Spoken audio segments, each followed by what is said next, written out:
naaba bali mu nsi z'Abawalabu abo balaba ennyumba nga tagitegeerimu ebintu bimutuga bikola gisimuza omunnyo labo babinaddamu aya mbu mulimu amajini aya amajini gati omunnyo okategeddemu mukwano gwange andi kati omunnyo olaba kati omunnyo gwambulula kati wano waba musamize eki tulaba eno studio omulyango ogwo n'oguteekamu omunnyo eddagala ly'abaalese teriyingira wano amayembe yawe gakoma omunnyo gukola ebintu 5 owuliriza omunnyo gwambulula omunnyo gujungulula omanyi okujungulula tugeze sukaali anoze nnyo dilute omunnyo gujungulula omunnyo gwambulula omunnyo gwoza omunnyo gujulula omunnyo gujulira ngambye omunnyo gujungulula gwambulula gwoza so it is a lawyer omunnyo gujulira witnesses kati abantu balime okugamba nti omunnyo gwa sitaani mbuulirayo oluwombo olubeeramu omunnyo oluwombo olwawe olubawabako eri mubako oluwombo lubaamu omunnyo temubaamu omunnyo oba sinafukako muko poezi nga byabalokole naye bitali byabalokole tebabateramu omunnyo ate banateeka anti kati omunnyo bwe baguteeka mu nva eddagala liba terijja kukola kyola kati omuko yenna agenda okukwasira kamuwa amagezi gendanga n'omunnyo ddala nga gyowasa singa talokokanga yita n'otunnyu tukido mwano mu kooti onyigako mpola kabakasaba kuwa oluwombo akawulula simanyi bibateeka mu mpombo omunnyo gweteeka wali omunnyo yowali esukaali ebyenjo labe ebikenne bulabe gye binaze bajja gamba guli gwomerera sukaali awoomerera bigenda ku eyo naye ati n'omunnyo nagwo bwegubya munva guleeta test ate nokyogedde kituvuumiso naabo abasamira emmere yaabwe tebeeramu munnyo kati omunnyo muleme kuguwa sitaani kati okimanyi soda n'osaba naye ng'okutta omunnyo n'osaba ng'okutta omunnyo ddala ng'olumbaga n'amalogo oli takuwangula akologa kitegedde leero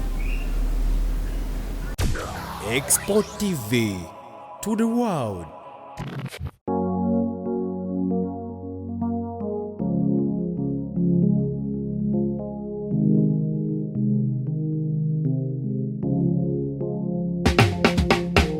Kankwanjulire Cambridge Junior School esangibwa Matugga Kito bano beesowoddeyo okubangula omwana ow'omulembe guno omwana agenda okufuluma ng'alina obukugu obulala bungi omuli okukozesa ebyuma bikalimagezi oba kompyuta okuwuga okuyimba n'okukuba ebivuga byonna ate nga ne co-curricular activities tetuzisudde muguluka buli nzikiriza y'omwana essibwako essiira tulina dde ne boarding buli ekikozesebwa ku ssomero omwana akisangako abasomesa baffe batendeke tusobola okulabirira omwana wo okumala ebbanga lyonna ne bwe guba mwaka mulamba kusa n'eddekeya eri abannassale Cambridge Junior School esangibwa Matugga Kito kilomita emu okuva ku Bombo Road okumanya ebisingawo kubira administrator ku 0773 01 14 oba kubira director ku 0752 52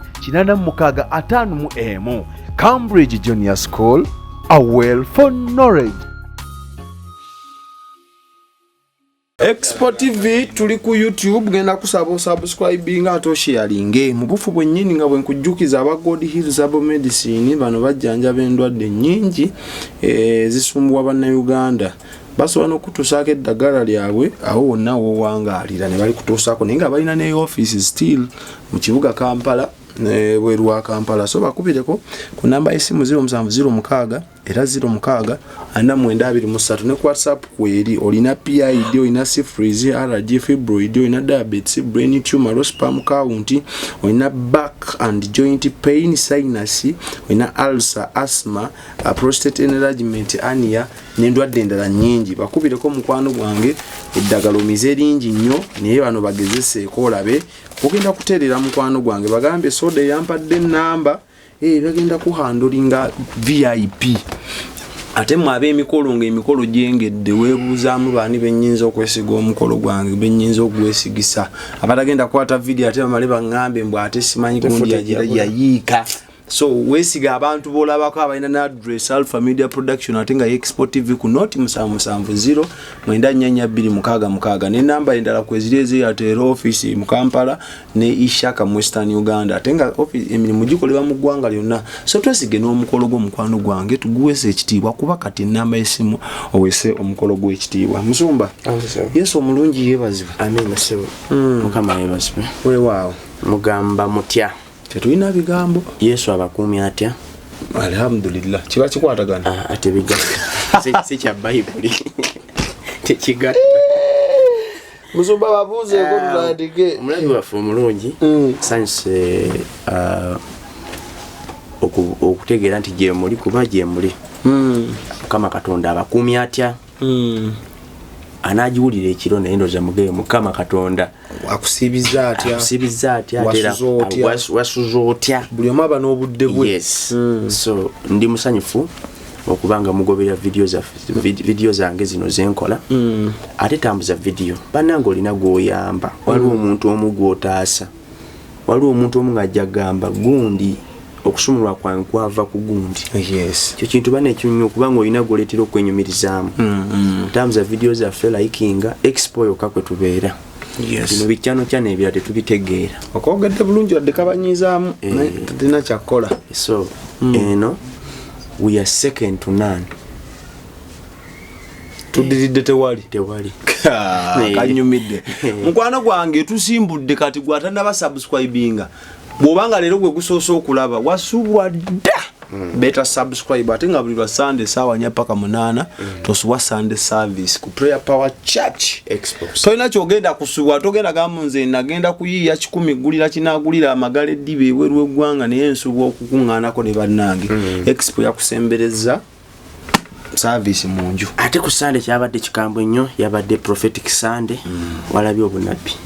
Kanisa Mukama yasse omwoyo omutukuvu yamaamidde. Kyabadde kikambwe nnyo Mukama Katonda agulumizibwe. Musumba omunyu omunyu Bible egamba tuli munyu gwansi omunyu kusomo ki omulabi w'Expo eri enjawulo lyagenda ofuna ku munyu ekyama olwaleero njagala kuzibula abaana ba Mukama maaso. Ekibuuzo omunyu gukozesa kya Bible si kya Bible kwoyo abadde agumanyi nti gukozesebwa.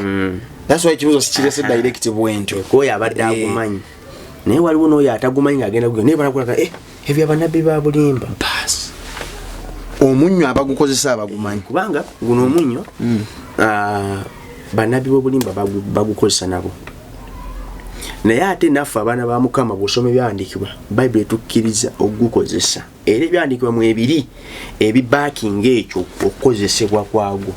Ensonga lwaki oliwa kya sitaani kyabwakatonda kasinatandikaona kyabwakatonda nnyo okukozesa omunyu. Yes. Kasitaka nga tekone kano disclaimer togufuula kyakulwanyisa togufuula oba nono nti kyoyina buli kiseera ove ne kusaba munyo naye kasobola okukozesa mu kulungamizibwa kw'omwoyo mutukuvu tegulina taabu gutya. Nze Musumba Sekitoleko Peter ndi ku 0756 12 969 0756 12 969 ku WhatsApp onfuna ne wonkubira. Wow. Kati omunyo guno omunyo gumuzungu bayita salt. Yes. Omunyo gwawukana ku sukaali. nfuna era olabya nti omunnyo gw'amaanyi gye waliwo bwe ngenda okubuusa yalimanya kyalimpa naye alibwalabye vidiyo eno nenda kusaba nfunirayo omugwo wa linki sikusabangako ku level eyo baako gwo wa linki ogwo yes kati omunnyo guno bayibuli egukoonako nsomera ebyomumirembe ekyokubiri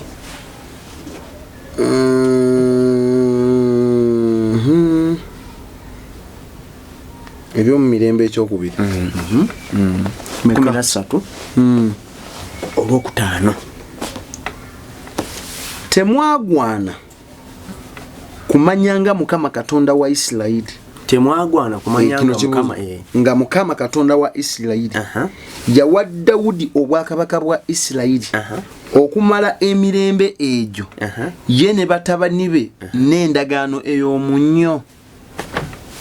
kabaddiremu tuli mu by'emirembe ekyokubiri 13 olwokutaano chapter 13 verse 5 temwagwana kumanya nga Mukama Katonda wa Isirayiri yawa Dawudi obwakabaka bwa Isirayiri okumala emirembe egyo gye yamala Dawudi yafugira emyaka mingi, emyaka esukka mwana, ye ne batabani be n'endagaano ey'omunnyo Solot kye kyaweesa Dawudi obwakabaka bwa Isirayiri ne batabani be kagatteko ne batabani be Sulemaani.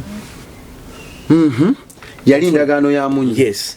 Nti omunnyo ndagaano etajulukuka, everlasting covenant. Omunnyo gwolaba oba kakozesebwa nga kabonero nga mugamba nti abantu muli ndiga naye nga ina kyosens to muli ndiga oba kozesa munnyo olebe kufaana ku kiri nti tuli munnyo gwansi ndi ku munnyo Solot guno ogwaddala guno omunnyo gwe tufuna oba kasaketi kwoguze mu dduuka oba guli ogw'ebiweke kasito ogusabira kuba ekintu kyonna kitukuzibwa na kusaba osobola ogufula kyoyagala kwetuli kati omunnyo gukola ebintu 5 owuliriza. Omunnyo gwambulula, omunnyo gujungulula. Omanyi okujungulula? Tugeze sukaali anoze nnyo to dilute. Omunnyo gujungulula, omunnyo gwambulula, omunnyo gwoza, omunnyo gujulula, omunnyo gujulira. Ngambye omunnyo gujungulula, gwambulula, gwoza. So it is a lawyer. Omunnyo gujulira, witnesses. Omunnyo gwe tulaba. Era endagaano eri eyakolebwa n'omusaayi mu lubereberye 13:8. Omunnyo gujulira bw'oba ogukozesa. Omunnyo gujulira nga guconnectinga ku ndagaano eyo. Onfuna? Omunnyo kyakulwanyisa kiri awo. Mpulira. Alekera omunnyo gupreservinga, gukuuma. Omunnyo gupreservinga. Era nga bulaba kankuweko mu buliwo. Bw'oba toyagala kyennyanja kife kidudde oteekako ki? Omunnyo. Bw'oba toyagala ennyama efe nga toyagikalire oteekako ki? Salt. So salt is our local preservation method mu science. Kati omunnyo nagwo omunnyo tugeze kalubaka yogu preservinga. Eno mu science era basomanga local preservation method. Smoking, soloting. Omunnyo. Kati tugeze omunnyo ogwo omuntu asobola kuba omunnyo osobola okugunaaba. Omunnyo bagunaaba oteeka mu mazzi. Mpulira. N'ogunaaba. Kasota kifula nagambye kasota kifula nnono. Kubanga kino ekikifuula ekibi kukisusa nkozesa. Kutuuka ku level ya kigulumizo bakisinza. Nojjawo ne Katonda ndekawo omunnyo kati kyekimu tokyasaba ng'oli ku munnyo. Mpulira. Omunnyo si mubi. Kati waliwo abagamba naye nga siwulira munnyo bwe bagukozesa walala. Anti nange nkiwulidde wano ne ngamba nti ewagundi tebagusomesa kuyitibwako nga naiti osomesa munnyo bagagoma abantu abo bagambuli omu Katonda akwesigisa ekyama olina gamba Katonda bakati bano katolaba kati soda leka nkugambe abakozesa banena banabi bobulimba kyabafula banabi bobulimba kiri ekyo amazzi si mabi ogagaba naye obuzibu amazzi bagafula doctrine buli kimu mazzi omwami takyakuwulira muwa amazzi ubwo nabe yateka tapu ku bugundi oyagala kuwasa ku kituuti funa amazzi nti tozaala nywa amazzi oyagala genda bweru n'aba amazzi todagana kusaba nywa amazzi kati ekyo kaso kifula doctrine kalaba kati Yesu bwe yakwata enfuufu n'agisiga ku maaso g'omusi kibi naye ate gwe bojja n'enjigiriza mugamba nti nfuufu n'amalusu buli kimu tolaba bulungi nfuufu n'amalusu kalombolombo oyagala genda bweru nfuufu n'amalusu oyagala kulinnya nnyonyi nfuufu n'amalusu oyagala kuzaala nfuufu n'amalusu awo kiba kifuuse kibi kati omunnyo gufuuka mubi ng'efuuse enjigiriza naye omuntu aba akukozesa nga Mukama mubikudde ng'ekyokulwanyisa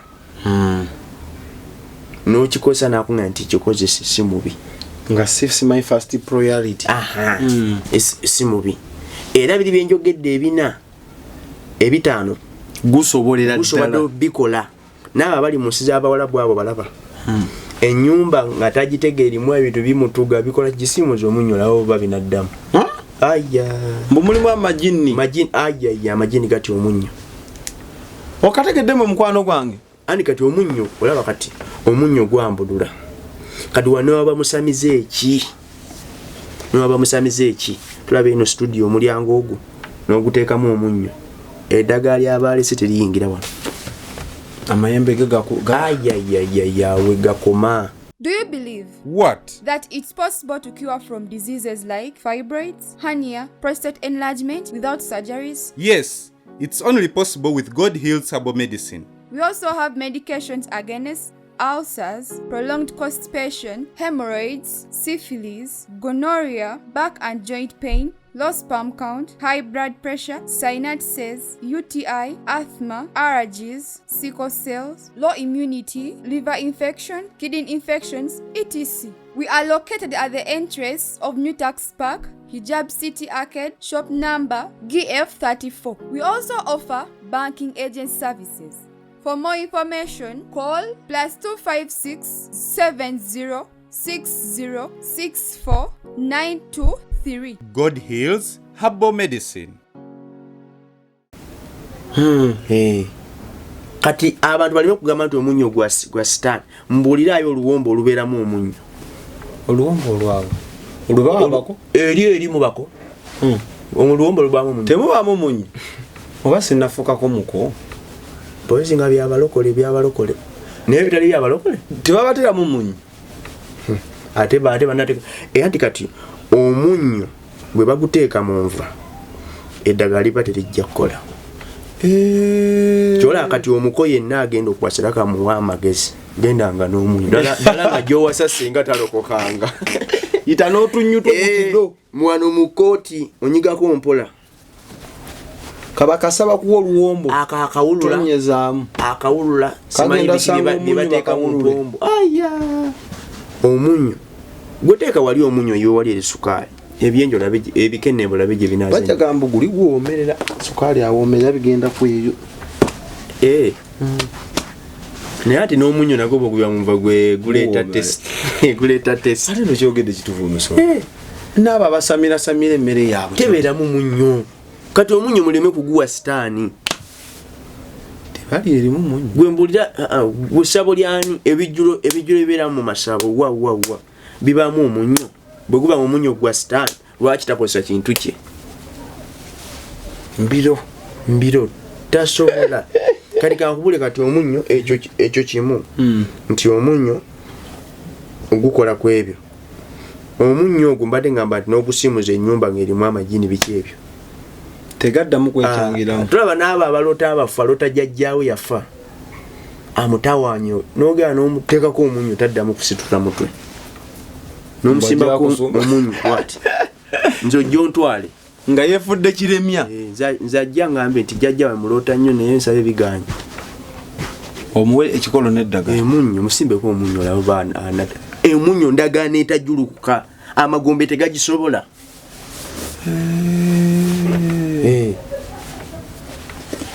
pulira kati abamu bingi nnyo omunyo kati kasoke nkuwe gundi waliwe njagala omuntu nga ettaka lye lyadiba balisiba era anti waliwo awo Kizito Mayembe ali awo oli gwe wagambye wekoba Kizito Mayembe tumiddeko nnyo muzeeyi bonaabo okalabi seyo oli wafujjo nti Kizito Mayembe yalisiba biki yalisibaga lisimbe mu munyo bwotalitunda lekera okulaba video zange sikusamize sikola ki bwegenda ng'osimba mu omunyo nga bw'osaba omwoyo mutukufu kino kyakulwanyisa kankulage wano jaji ezikiki si ekyabalamuzi 9 nkulage wano eno Kabaka bwe yafuna ettaka lye n'akola atya ekyabalamuzi 9 ali wano 945 ekyabalamuzi 945 Abimelech Kabaka oyo mulamba katekeko Abimelech Kabaka n'azibya obudde ku lunaku olwo ng'alwana n'ekibuga ekibuga n'akikuba natta abantu abaali omwo n'amenyaamenya ekibuga n'akisiga omunnyo n'akisiga mu luzungu okusiga n'akisigamu omunnyo lwaki yakikola akyambulula kibaddeko omusaayi kirimu obusibe akyambulula omunnyo gwambulula ekintu ekibadde ekikozesebwa omubi nekifuuka ekikozesebwa ekirungi omunyo yasigamu ekyobola ngambye nti oluwombo senga lwaba yalozeroze bwe nteekamu omunyo mbirya ne bitankwata bakanya kulinda omuko osanga anaawululwa osanga anaawungirira batulindemu omwezi guno tulindemu omwaka ogujja nga akawulwa katambula mpola kumba akawulwa bakawulula dda era zempombo nzirira ddala kanyubunyu solot kangubule Katonda yatuwa byonna naye tetusobodde biraba tubigaba no bigaba tubya sitaani kankulage ekirala Bassekabaka ekyokubiri Second Kings 2:19 Bassekabaka ali ekyokubiri 2:19 sura yakunyirwa 17 awo abasajja ab'omu kibuga ne bagamba Elisa nti laba Elisa nabbi mulambo oyo nabbi tukwegayiridde awali ekibuga kino walungi nga mukama wange bwalaba naye amazzi tegaliko kigagasa n'ensi tekuza mmere owulira ensi eri barren amazzi gali bita gakaawa gabalemerera dda n'ensi tekuza mmere n'ayogera nti mundeetere akasumbi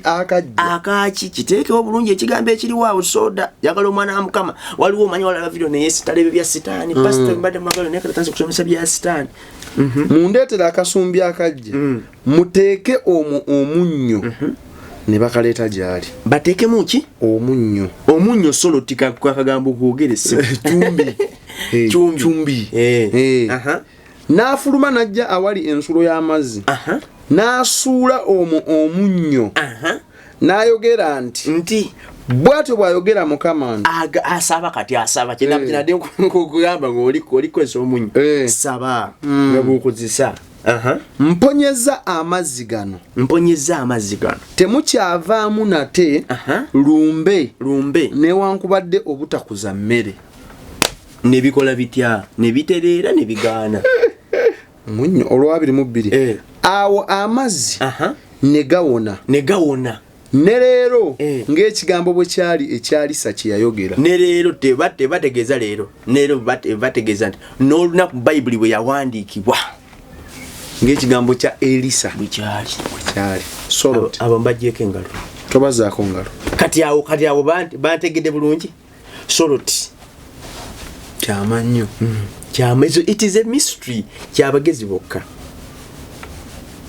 kati nze nsabira Mutundu nga tebakisomesangako nsabira Waserwadda nga tebakisomesangako osoosawo abaana baawo tebagambwako kati kambuuze Soda nze nsomesa Bible kyegamba kyolabe Mutundu omwoyo mutukuvu bamunyola nga shi asomera yakimanyi nze munyola nga hi kubanga kyendaba mu Bible mu Bible bamuyita hi by the way Yokaana 16 kankasome nange nkujjukize ka scenario kan Yokaana 16 kati nze sitwalibwa pastor kyagamba wabula Bible kyegamba egamba ki Yokaana meka 16 kyomulwe 13 gamba naye bwalijja oyo omwoyo w'amazima soma mu Luzungu tekajja vayo mu Luganda kangende mu ey'Oluzungu that is John ali dawuno wansi nsoma wano wuno John 13 but when he the what the spirit of truth komao bajja kyemalirayo toli kubyashi kati musumba kembade yale kunyuiza twalina akayimba ke twayiyeyo mu kyalo kati kali agamba somebody loves me somebody cares I know he come from heaven ne batubuza ni gomwogerako ne tubagamba the Holy Spirit because twali tumayiza tugamba the Holy Spirit is all the time somebody loves me somebody cares ne batugamba wamwogera ku Holy Spirit mutekewo shi ne utandika somebody loves me somebody cares I know she come from heaven above the Holy Spirit is from which background akonange nkategedde ante bijja kuggwa kyola kati busoda byotegedde wano bingi ofuna bangi abaku by the musumba on a serious note eri abantu ababula ninga bekwasa ebitalimu tinze nkola musumba wange kyakola ninga bw'okinoonya ekyo kati abo banyiizo bannange era Mukama mwabasaasire kubanga muganya okumanya Bible bagamba muganya okumanya Bible ya buli omu lwaki omuntu nze kankubulire Soda soma kana akanyiriri Yokaana 10 no bikolo by'abatume 17 11 some mu Luganda mujye mu Luganda buli omwaji tegere bulungi ebikolo by'abatume 17 11 naye bano baali balungi okusinga ab'Essalonike abalokole b'Eberoya ukike kibayisa abalungi si balungi nti sikini zaabwe kaviri lipstick lip shiner simanyi kopagalo nedda kubanga bakkiriza ekigambo n'omwoyo omwangu ennyo buli lunaku nga banoonya mu byawandiikibwa pastor byabuulidde Pastor Paulo obanga ebyo bwe biri si bya Pastor Paulo yagambye scriptures bano batunulanga bascreeninganga ebyawandikibwa pastor asomeseza kino wano asomeseza ku munnyo n'ayogera ebyawandikibwa ebyomirembe ekyokubiri 13:5 n'asomesa ekyabalamuzi 9:45 n'asomesa Bassekabaka ekyabalamuzi 9:45 n'asomesa ekyabalamuzi Bassekabaka ekyokubiri 2:19 okoma ku 2:2 naye gyekiri bye byawandikibwa bigamba ki bakeberanga kanyiriri oba musumba otaddibwamu bano nobola aba Paulo waliwo bwe yakola negundi ensobi ne bamugambako ne bamuzza ebbali ne bamugambako mu kitiibwa ate bamuvudde bagenda ku social media kuba ennaku zino yajja ku social media gyakuvumira nakuwa levu bakuyita kuwa levu kati Soda tusome Bible tuve mu kusoma abantu okusomera Bible kusomera Bible kya ddiini kategedde mukwano gwange gwakkirizira mu muntu omuntu Katonda era kati waliwo abaddanyize nga musumba nno girira nno obadde osomesa bulungi naye oyogedde baana mmoba mwabaati kati so tuve ku bantu okutusomera Bible twesomere Bible tunoonye amazima kati omunnyo guguno ani abadde agumanyi ate bagufanako kati ate wawunyiri ate babasamize bagumanyira tebagwesembereza bulungi nnyo toleeta bulungi nnyo era ng'oyagala okubatabula twala gwe kozesa endagaano y'omunnyo kati okimanyi Soda noba ng'ogenda mu kkooti n'onaaba omunnyo omusango oguwangula obubi kyankalanya eminnyo kagitambule bagambye togufuula doctrine togufuula nono si kalombolombo omunyo ogukola bingi soda kati okimanyi soda n'osaba naye ng'okutta omunnyo n'osaba ng'okutta omunnyo nala ng'olumbaga n'amalogo oli takuwangula akologa kitegedde leero bingi nsomera Baleevi 2:13 Abaleevi Leviticus Abaleevi 2:13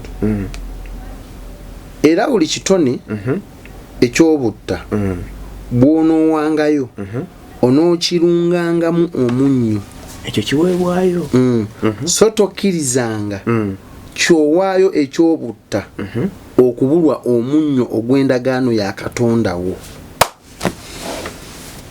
kati waliwo abantu ali wano naye wano waliwo akasemera gamba awamu n'ebitone byo byonna onoowangayo omunnyo akasemberayo kati waliwo abantu ali wano nga ndaba naye ng'aloota ewaabwe alina omuti gw'aloota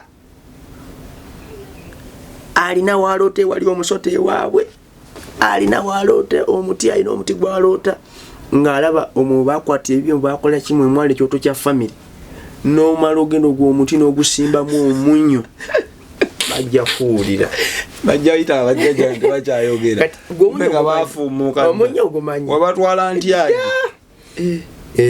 era njagala kugenda eyo mu western Uganda abaana bayiwa ku kova omunnyo nerisaana webali nnyo kaleesaawo liyiika within no time chumbi omunnyo guveeko. Olina ekibuuzo mukwano teeka mu comment section naawe ayomba tukwaniriza ate si mwagigaba wali ebivumu ebimu ebyakalo eri omuntu afuna obusungwe ng'okuwandika kunwe kumutawaanya kuyinza nga tukumutawaanya naye nga tekumumala taimala goga kati kugamba waliwo eneyakubidde abe ye yemaze goga ayomba kati nawe njagala bakkubira oli yemale goga 75:12:9:8 ojja n'ebyawandiikibwa kuba bonna batolina byawandiikibwa sijja kuwa budde naye ng'abayiga mwamma mwebale naye mu abayiga nkubira ng'olina kyobuzo oyagala kumanya ayagala naawe okkaayana oba ayagala olina ng'olina ekyawandiikibwakyo esimu yange 0556129698 musumba sitoleko Peter Mbera Lukala weewaawo omukwano gwange gwakalabe n'okamalako nkwebaza weebale nnyo kasheyalinge muno kamuweeko bino bye tujjo yiganga entakira wano ku Expo bintu bingi nnyo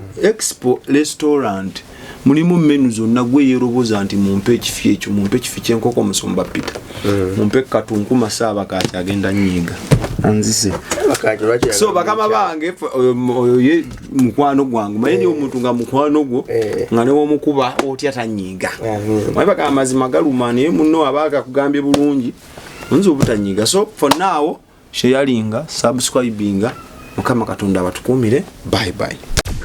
Expo TV to the world.